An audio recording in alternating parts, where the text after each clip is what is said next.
A while back, we did a lesson on fatherhood and being husbands. And we also did a lesson a while back on motherhood and being a wife. Okay? So I thought it was fitting for us to do a follow-up lesson to both of those at some point on the unmarried. That's the third category out of anyone who's interested in godly things.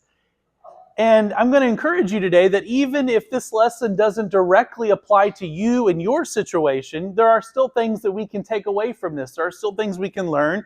And if nothing else, that these will be hopefully good bullet points and good things for you to store up in your mind and in your heart for when you do talk to people in this world, whether they be family, friends, coworkers, that are younger, that are possibly looking for someone to marry or that are in the dating marketplace. And hopefully that these things will help them in their life to bring them closer to God. Over in 1 Corinthians chapter 7, verse 8, it says this, "Now to the unmarried and the widows I say, it is good for them to stay unmarried, as I do. But if they cannot control themselves, they should marry. For it is better to marry than to burn with passion." If you prefer to live a fully celibate life, or if you prefer to never experience parenthood and marriage, that's okay. That is a fine thing for you to strive for in life. But for most people, that's not going to result in a very fulfilling life. There are many people that if they choose that early on, they will come to regret that decision later in life.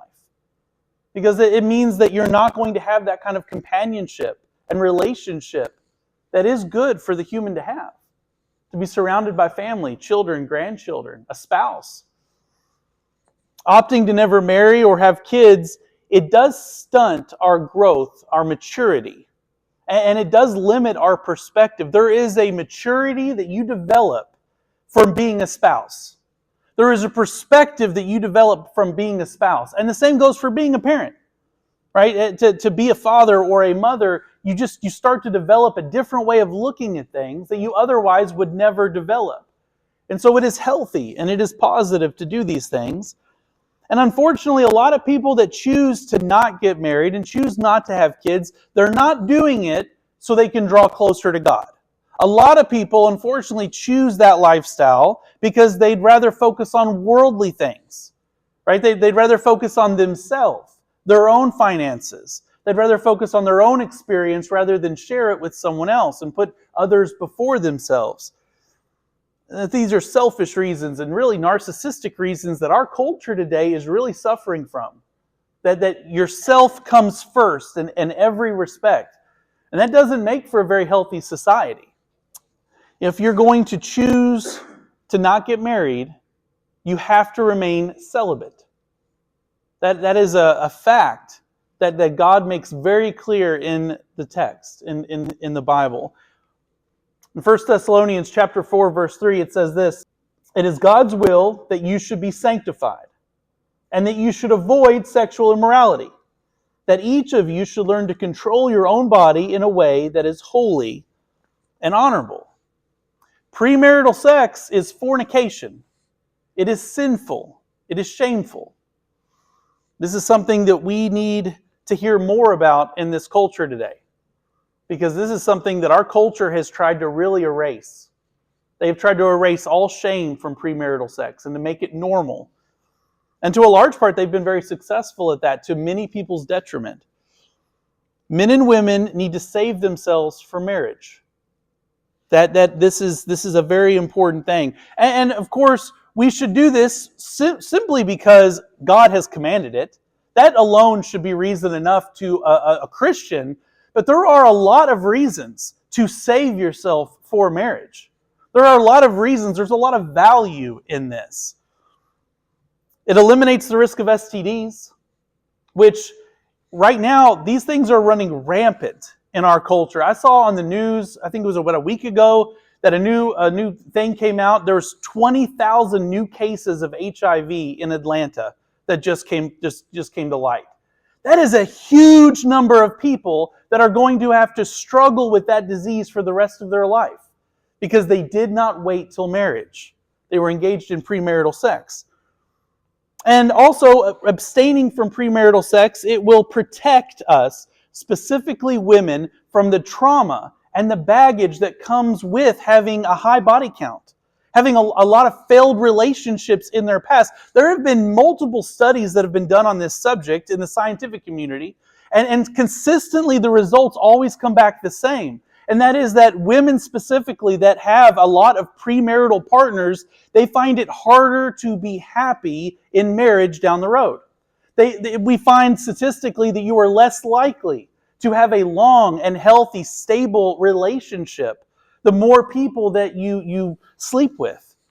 And so from the point of mental health and emotional health, you should abstain from sex before marriage.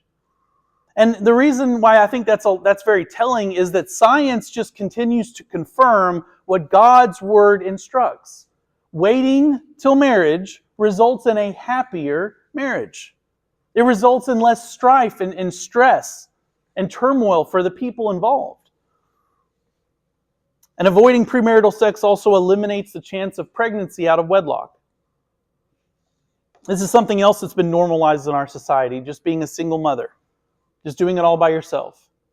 It's not good for society. It's not good for the people that have to live with this.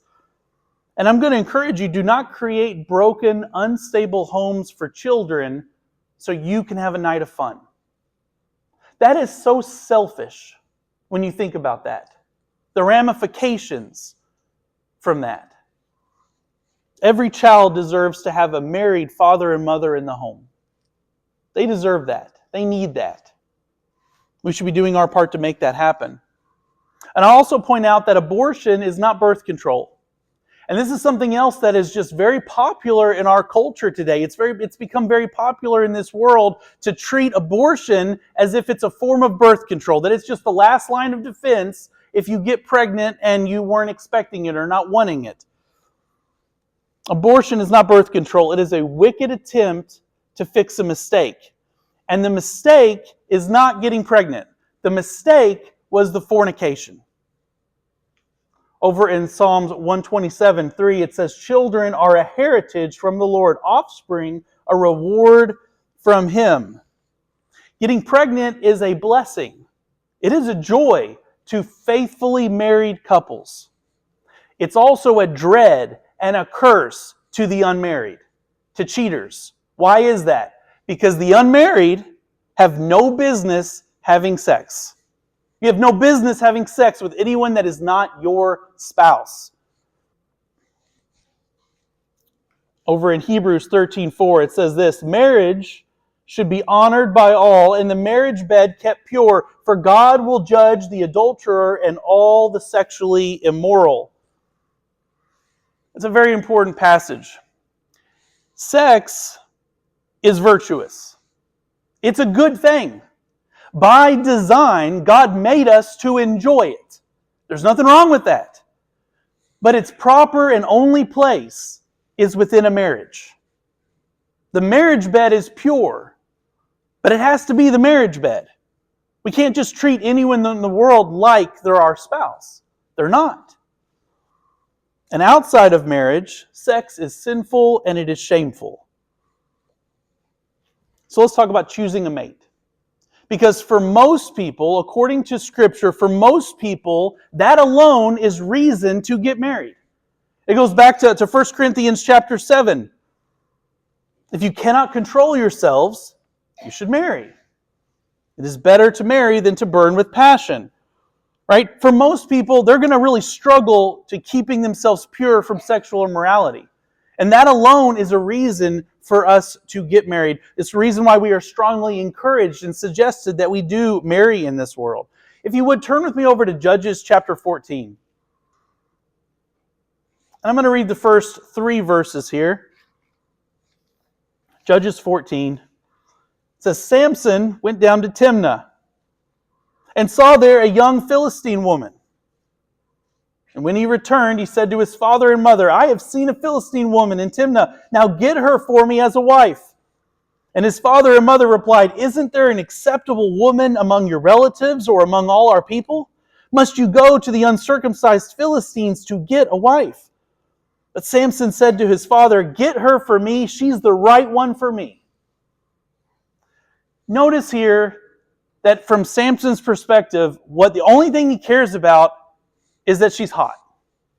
She's a good-looking woman. He sees her, and he immediately wants her. And that's really his only concern. That's the only thing that's driving him here is her physical beauty. Right? His parents, they try to encourage him. They say, look, pick a woman from God's people. Pick someone that shares your values, that shares your faith. Pick someone that understands and shares your customs, your beliefs. But he wouldn't listen to his parents here. He wouldn't. And throughout the rest of chapter 14 and chapter 15, we won't read it for the sake of time, but what we see is that both Samson and this woman that he wants to marry, they are both immature. They both put themselves before the other. And so she goes on to try to manipulate him, to getting to him to do what she wants, crying and saying, oh, you don't really love me if you don't do what I ask you to do. And he gets so angry about her behavior that he has a tantrum, really. He throws a fit. He abandons her. He leaves her at the wedding festival to just go home by himself. She ends up marrying one of the other men that's at the wedding feast. Well, essentially one of his groomsmen. She just marries somebody else. And the ultimate conclusion of this entire thing, it just results in drama and betrayal and unfaithfulness and separation, in property loss and violence. The conclusion of this get-together is everything you don't want to come out of a relationship. Right? It makes for good soap opera, but it is a terrible situation in reality. Now let's look at a positive example. That's what to avoid. Let's look at a positive example. Flip one book over to the book of Ruth. The book of Ruth here. I'm going to start reading here in chapter 2. To kind of, for context reasons, what has happened here is there's a woman named Naomi. She's married, and they have 2 sons. Both of their sons are married to foreign women. But tragedy strikes this family, and the husband dies, and so do both of her sons. She has lost all the men in her life, her husband and her children. And so it's these 3 widows left, the mother-in-law and the 2 daughter-in-laws. One of the daughter-in-laws goes back to her people, but the other stays by her side, and they form a very strong bond. So this younger woman, her name is Ruth. She's young, she's pretty, but now she's a widow. And she clings to her mother-in-law. And the 2 of them, they form this bond. And so they go back to God's people, and the 2 of them are just struggling to survive. They're doing what they can to just make ends meet. The men in their life have passed away, and they're just these 2 women that just have to try to figure out a way to survive. So let's start reading here in chapter 2. I'm going to start reading in verse 2. And Ruth the Moabite said to Naomi, let me go to the fields and pick up the leftover grain behind anyone in whose eyes I find favor. Naomi said to her, go ahead, my daughter. So she went out and entered a field and began to glean behind the harvesters. As it turned out, she was working in a field belonging to Boaz, who was from the clan of Elimelech. Just then Boaz arrived from Bethlehem and greeted the harvesters. The Lord be with you. The Lord bless you, they answered. Boaz asked the overseer of his harvesters, who does that young woman belong to? The overseer replied, she is the Moabite, who came back from Moab with Naomi. Now look down in verse 8. So Boaz said to Ruth, my daughter, listen to me. Don't go and glean in another field, and don't go away from here. Stay here with the women who work for me. Watch the field where the men are harvesting, and follow along after the women. I have told the men not to lay a hand on you. And whenever you are thirsty, go and get a drink from the water jars the men have filled. At this she bowed down with her face to the ground, and she asked him, why have I found such favor in your eyes that you notice me, a foreigner? And Boaz replied, I have been told all about what you have done for your mother-in-law since the death of your husband.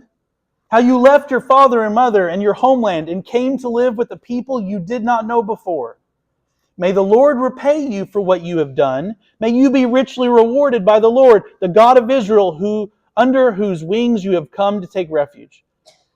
"May I continue to find favor in your eyes, my lord," she said. "You have put me at ease by speaking kindly to your servant, though I do not have the standing of one of your servants." And at mealtime, Boaz said to her, "Come over here, have some bread and dip it in the wine vinegar." When she sat down with the harvesters, he offered her some roasted grain. She ate all she wanted and had some left over. And as she got up to glean, Boaz gave orders to his men. "Let her gather among the sheaves and don't reprimand her. Even pull out some stalks for her from the bundles and leave them for her to pick up, and don't rebuke her." So Ruth gleaned in the field until evening. Look down in verse 19. Her mother-in-law asked her, "Where did you glean today? Where did you work? Blessed be the man who took notice of you." And then Ruth told her mother-in-law about the one at whose place she had been working. "The name of the man I worked with today is Boaz," she said. "The Lord bless him," Naomi said to her daughter-in-law. "He has not stopped showing his kindness to the living and the dead," she added. "That man is our close relative. He is one of our guardian redeemers."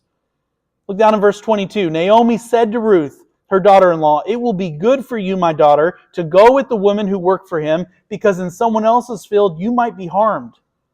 So Ruth stayed close to the women of Boaz to glean until the barley and wheat harvests were finished.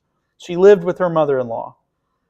And one day, Ruth's mother-in-law Naomi said to her, "My daughter, I must find a home for you, where you will be well provided for. Now Boaz, with whose women you have worked, is a relative of ours. Tonight will be the winnowing barley on the threshing floor. Wash, put on perfume, get dressed in your best clothes, then go down to the threshing floor. But don't let him know you are there until he has finished eating and drinking. When he lies down, note the place where he is lying, then go, uncover his feet and lie down. He will tell you what to do." "I will do whatever you say," Ruth answered.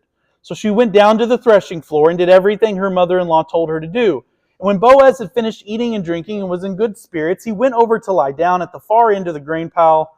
Ruth approached quietly, uncovered his feet, and lay down. In the middle of the night, something startled the man. He turned, and there was a woman lying at his feet. "Who are you?" he asked. "I am your servant Ruth," she said. "Spread the corner of your garment over me, since you are a guardian redeemer of our family." "The Lord bless you, my daughter," he replied. "This kindness is greater than that which you showed earlier. You have not run after the younger men, whether rich or poor. And now, my daughter, don't be afraid. I will do for you all you ask. All the people of my town know that you are a woman of noble character. Although it is true that I am a guardian redeemer of our family, there is another who is more closely related than I. Stay here for the night, and in the morning, if he wants to do his duty as your guardian redeemer, good, let him redeem you. But if he is not willing, as surely as the Lord lives, I will do it." Flip over to chapter 4. And while you're doing that, the whole idea of the guardian redeemer is that by law, there was a plan in place for if a woman was widowed, if she was helpless and she couldn't defend for herself, that the closest relative would marry her and provide her with a family and protect her and provide for her. And so here Boaz is saying, look, there's actually somebody that's closer related, that this duty, this ability to marry you and to take you under their wing, it actually belongs to someone else. But I'll handle this in the morning. I'll take care of this. And we'll see if he wants to do his duty to you. And if not, then I'll do it. And here in chapter 4, after he works it out with the other man, in verse 13, look what it says. So Boaz took Ruth, and she became his wife. And when he had made love to her, the Lord enabled her to conceive, and she gave birth to a son. And the women said to Naomi, "Praise be to the Lord, who this day has not left you without a guardian redeemer. May he become famous throughout Israel. He will renew your life and sustain you in your old age, for your daughter-in-law who loves you and who is better to you than 7 sons has given him birth." Then Naomi took the child in her arms and cared for him. The woman living there said, "Naomi has a son," and they named him Obed. He was the father of Jesse, the father of David. I know it's a lot of reading, but I wanted to read all of that to give you the proper context of this so you can experience and see this great love story play out, this relationship unfold. It results in a marriage, a fruitful marriage, a good marriage. And notice here from the text that we read, Boaz was immediately attracted to Ruth. From the moment he saw her for the very first time, he took an interest in her. Hey, who is that? right?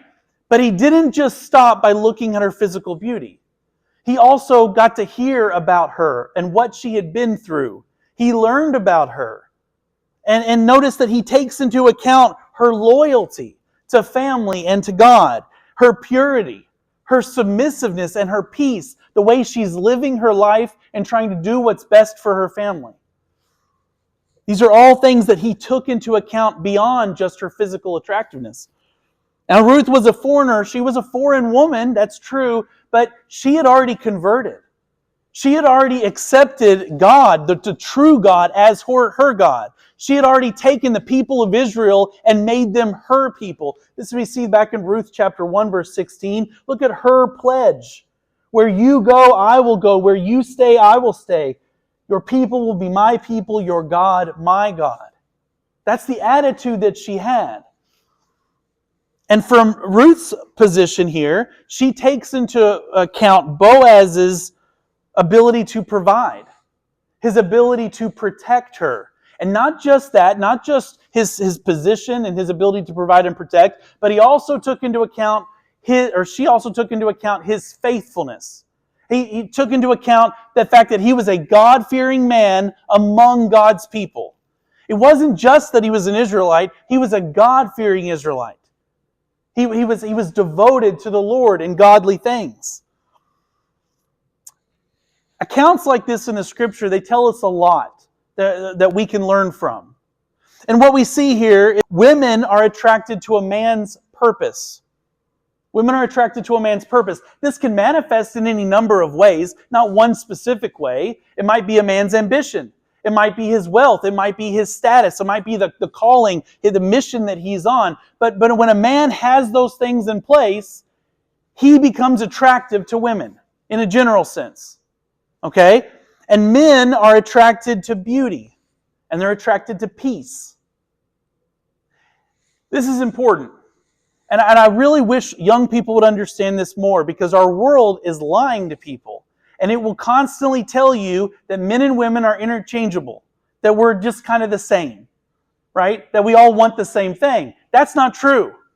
Men and women are attracted to different qualities. And young people need to understand this. We have unique attractions that are drawing us to the opposite sex. This goes back to creation. It goes back to God's design. Over in 1 Corinthians chapter 11, verse 7, it says this, talking about man, it says, he is the image and glory of God, but woman is the glory of man. For man did not come from woman, but woman from man. Neither was man created for woman, but woman for man. Adam was not made for Eve. Okay? Adam was made, he was built for a purpose. It was to work. It was to keep. It was to protect. It was to lead. Okay? These are the reasons why Adam was made by God. Eve was made for a purpose too. Not the same purpose, a different purpose. What was Eve's purpose? To be a companion to Adam. She was made for Adam's pleasure. To be an assistant to Adam. She was made for her beauty. There are just fundamental differences between men and women. We are built for different purposes. And the lesson here is that, look, we make ourselves the most attractive to the opposite sex when we are fulfilling our God-given purpose and roles. And young people need to know that. It's not something that gets taught to young people much. The application for young men is that you need to find your calling. You need to build for yourself a career, a purpose, a drive. You need to have a vision for your life, and faith has to be pivotal in that. Your faith can't be separate from that. Young men need to be developing themselves physically and spiritually to be the provider and the protector and the leader that they ought to be. And when a man is focused on those things and living that life, he will attract women. Men are not to pursue women. They're supposed to pursue their calling. And the right women will be attracted to that. And the lesson that young ladies can take away from this is to avoid drama in life. To train themselves to not seek after worldly attention. That is a big problem in our culture today, that people they're starving for validation and attention from everybody in the world. They want to put every part of their life on social media, and they want to just share everything about every part of their life with the world. There's no privacy anymore because people are just constantly looking for validation and attention in the wrong places. And young ladies, they need to train themselves to be feminine, to look their best while being modest, to be well-mannered, to be respectful. Right? These are qualities that we used to call being ladylike. That term doesn't get used anymore. But the principles that it represents are just as important today as they were in the old days. And finally, a lesson we can take away from this that young women need to really make sure they internalize is to make yourself approachable to godly single men, the way Ruth did. Boaz was a God-fearing provider and producer and protector, and Ruth a virtuous, submissive woman. Both were patient. Both controlled their passions, right? Both put the other before themselves. And the result of this was a good and enduring and fruitful marriage. And that is what we want today. That's what we want for every marriage. We want it to be successful in the right kind of ways.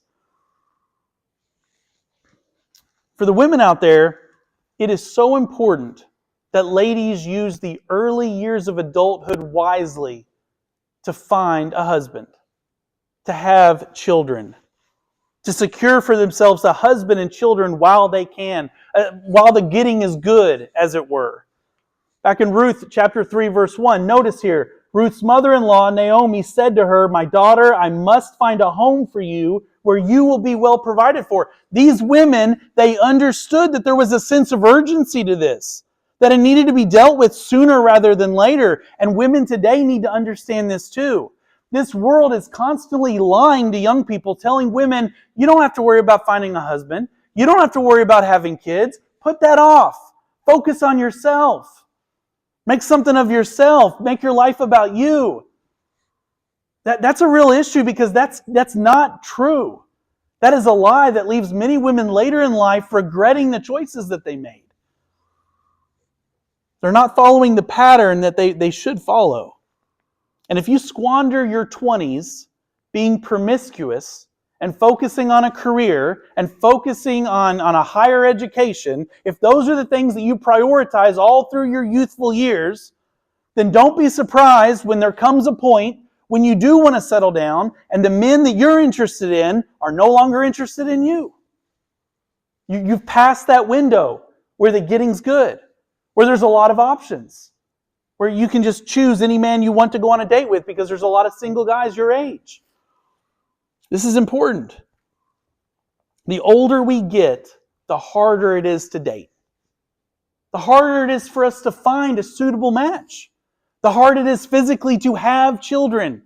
These are things that we are designed to do early on in life, not to put off endlessly.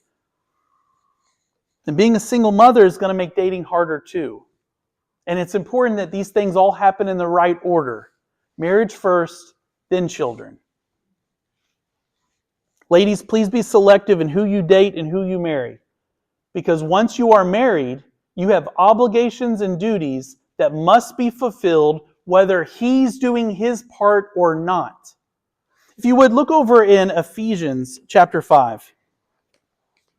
Go over in Ephesians chapter 5 here. I'm going to read verses 22 through 24.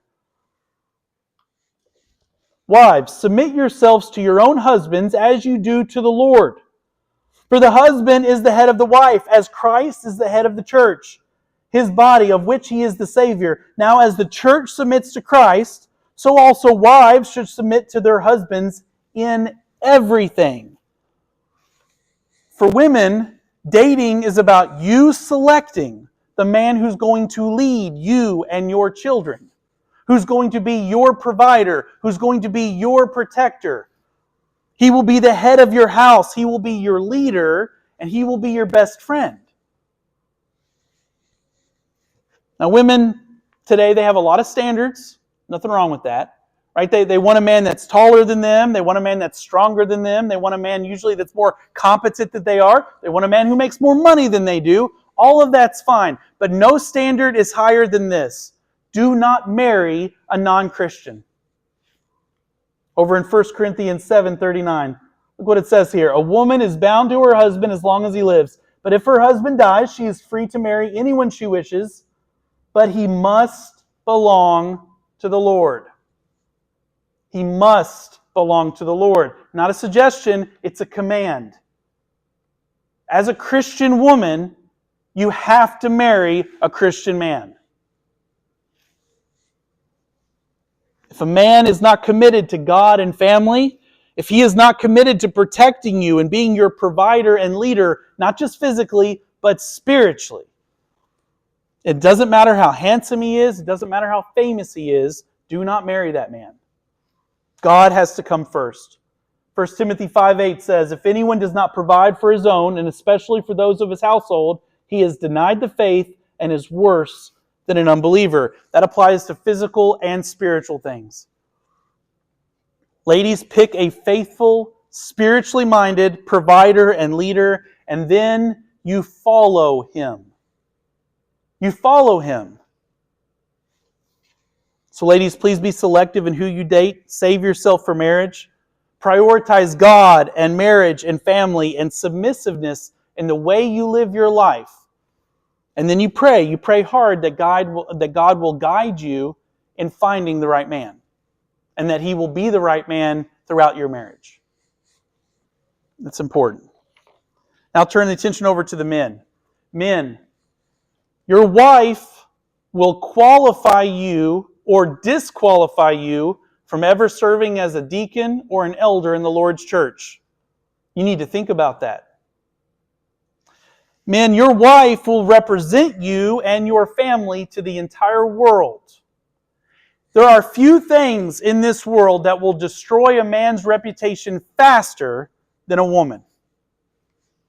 Over in Proverbs 31:23, we're talking about the noble, virtuous wife, her characteristics, her qualities, right? Look what it says here in verse 23. Her husband is respected at the city gate, where he takes his seat among the elders of the land. Isn't it curious that among a woman's qualities, it mentions how her husband is respected? Why do you think that is? It's because a good wife will not tarnish her husband's name. She will not tarnish her husband's reputation. She will do her part to build him up, to make him look good, to help him. But a bad wife brings her husband shame and ruin through drama and inappropriate behavior. Men, you got to be selective in who you date and who you marry. Because once you're married, you have obligations and duties that you have to fulfill as a man, regardless of how she acts. Regardless of what she's doing, you still have to do your part. Back in Ephesians chapter 5, look in verses 25 through 28. Husbands, love your wives just as Christ loved the church and gave himself up for her, to make her holy, cleansing her by the washing with water through the word, and to present her to himself as a radiant church, without stain or wrinkle or any other blemish, but holy and blameless. In the same way, husbands ought to love their wives as their own bodies. He who loves his wife loves himself. Now, a good wife is going to make you fulfilling that easy, right? It'll be a joy to love her this way. A bad wife is going to make fulfilling this a daily chore and battle. You need to recognize that before you propose to a girl. For men, dating is about you selecting the woman who's going to follow you, who's going to tend to you in your home, who's going to care for and assist you and your children on a daily basis. She will be your companion and your best friend. Now, most men have standards too. Men want a woman that's not promiscuous, right? They want a woman that's not a single mother. They want a woman that's not career-oriented. And they prefer a woman who will take their last name. All of those things are fine, but no requirement is higher than this. No standard is higher than this. Do not marry a non-Christian. In 2 Corinthians 6:14, do not be yoked together with unbelievers. Or what do righteousness and wickedness have in common? Or what fellowship can light have with darkness? So to the men, if a woman is not committed to God and family, if she is not committed to following you and to helping you and to bringing you peace at home, do not marry her. It doesn't matter how pretty she isn't worth it. Over in Proverbs 21:19, look what it says. Better to live in a desert than with a quarrelsome and nagging wife. Take that to heart. So men, you got to pick a faithful, spiritually minded, submissive helper, and then you have to lead her. You have to take charge in the home. You have to step up and lead. If men take a back seat, if they don't step up to lead, then a woman will feel obligated to try to do it because no one else is at the reins. Men have to lead. So men, please be selective in who you date. Save yourself for marriage. Prioritize God and marriage and family and career and how you live your life. And then you pray. You pray hard. You pray that God will guide you to the right woman and that she will continue to be that right woman after you're married. To both men and women, look, besides getting baptized, the most important decision you will ever make is who you marry. And I think any married couple would tell that to a young person, wouldn't they? There's nothing else that's going to change your life more than who you choose to marry. And the dating process, it is a vetting process. That is the time for you to bring that person around your family, to introduce them to your parents, to bring them into the church where they can meet the elders and your brothers and sisters in Christ. The people around you that know you can spot red flags that you might be blinded to because of emotion. Be open to that criticism. Be open to that feedback. They want what's best for you. You got to treat dating as an interview process because that's what it is. And you just really want to be clear about this. The person you marry will change your life for either the better or the worse. There's no neutral to this. It can determine how faithful you will be to the Lord. Over in Deuteronomy chapter 7, talking about Israel marrying foreign women, look what it says. Do not marry with them. Do not give your daughters to their sons or take their daughters for your sons, for they will turn your children away from following me to serve other gods. And the Lord's anger will burn against you and will quickly destroy you. You need to pick a faithful Christian to marry. Not just a Christian, but a faithful one. Someone that is showing Christ in the way that they walk, in the way that they live. Pick someone that will help you draw closer to God as you walk with them. That's a very valuable lesson. I think that more people that are young especially, they need to hear this. Now, I'm a big John Wayne fan. I love John Wayne's old Western movies. Just can't get enough of them. I'm always watching them. So I'm going to share with you a quote that is often attributed to the Duke. It's an old John Wayne quote. And here it goes. Life is hard, but it's harder when you're stupid. Boy, there's truth in that. And look, marrying somebody that's the wrong person, that's foolish. And it will make your life harder than it has to be. And marrying the right person is wise, and that will make your life a joy. It will make your life easier than it has to be. So before you marry someone, you make sure that they share your values, make sure they share your faith, make sure they share your political views, make sure they share your life goals. Because marriage is for life, and no amount of handsome or pretty is worth ruining your life over. Hey there, it's Matt Muccigrosso with Shiloh Church of Christ. Thanks so much for listening. If you like the video, hit the like button. If you'd like to see more videos like this, hit the subscribe button. Feel free to leave a comment below. We do read those and respond to them. Have a great day.